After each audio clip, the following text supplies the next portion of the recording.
एक आखिरी बात कहूँ, लड़कियों को मर्द ढूंढने नहीं पड़ते, मर्द ढूंढते हैं उनको। मतलब आपके पास 2 अपॉर्चुनिटीज होंगी तो मेरे पास 200। कि तेरे पीछे वो पागल कितना था। जिस दिन ये बात तुम्हें समझ में आएगी, काली रात भी छोटी पड़ जाएगी।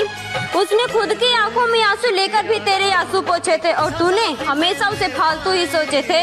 ये दुनिया बाजार है जिस्म का, यहाँ संभल कर चलने वाला ही मंजिल तक पहुँच पाता है, वरना सस्ती चीजों को देखकर कोई भी बाजार से घर ले आता है।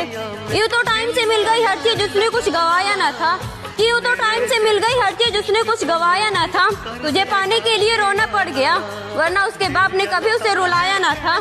समझा करो लड़कों की मोहब्बत को, ये किसी ऐरे गहरे के लिए नहीं रोते। अगर जिस्म सौंप देने से सच्ची मोहब्बत मिलती ना, तो सबसे ज्यादा आशिक वेश्याओं के होते। मैं उसको भूल